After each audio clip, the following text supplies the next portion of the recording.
राज सिर्फ 2 दिन पहले ही देहरादून आया था। यहाँ उसकी नई नौकरी लगी थी, इसलिए उसने कंपनी के पास ही एक छोटा सा कमरा किराए पर ले लिया। सामान शिफ्ट करते करते राज को याद आया कि जरूरी चीजें रखने के लिए उसके पास कोई अलमारी नहीं है। बजट कम था, इसलिए राज सेकंड हैंड फर्नीचर वाले मार्केट गया।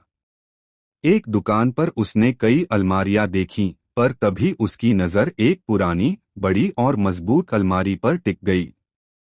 दुकानदार ने गंभीर आवाज में कहा, "ये अलमारी बहुत पुरानी है।" 2 लोग इसे ले गए पर वापस कर गए। "आप मत लीजिए।" लेकिन राज को वही पसंद आई। उसने बिना ज्यादा सोचे वही अलमारी खरीद ली और घर ले आया। घर आकर उसने अलमारी की मरम्मत की, पेंट किया। अब वह बिल्कुल नई जैसी चमक रही थी। अलमारी साफ करते समय राज को एक पुरानी फोटो मिली। उसमें एक फौजी अफसर, उसकी पत्नी और लगभग 6 महीने का एक बच्चा था। राज ने फोटो को देखा और किनारे रख दिया। थककर रात को राज सो गया।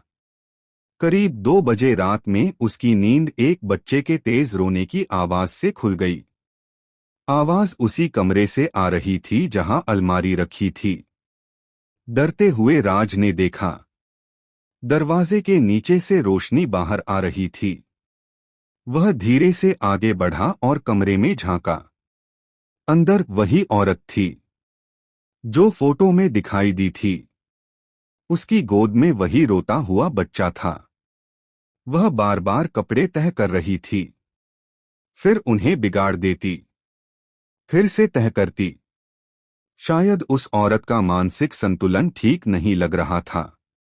अचानक उसने बच्चे को उन कपड़ों के साथ उठाया और दोनों को अलमारी के अंदर रख दिया और खुद भी अंदर जाकर अलमारी बंद कर ली।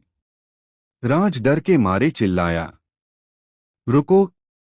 और उसी पल सब गायब। न रोशनी, न आवाज, न बच्चा, न वो औरत। सब कुछ पहले जैसा शांत। सुबह होते ही राज ने तुरंत अलमारी दुकान वापस कर दी।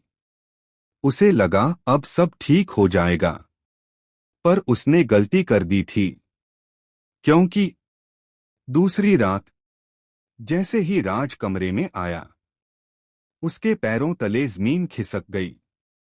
वही अलमारी फिर से उसी जगह रखी थी। अंदर से बच्चे की सिसकियां फिर सुनाई देने लगीं। अलमारी का दरवाजा धीरे धीरे अपने आप खुला। वही औरत बच्चे को गोद में लिए बैठी थी।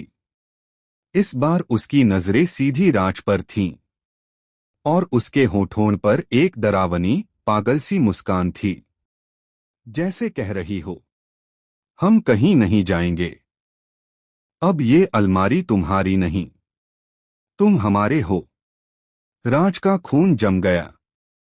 उसके दिमाग में एक ही सवाल गूंज रहा था, आखिर वो औरत अपने ही बच्चे के साथ अलमारी में क्यों बंद हो जाती थी? उसकी मौत के इतने दिन बाद भी उसके परिवार वालों को उसका ख्याल क्यों नहीं आया? सच जानने के लिए चैनल में बने रहिए।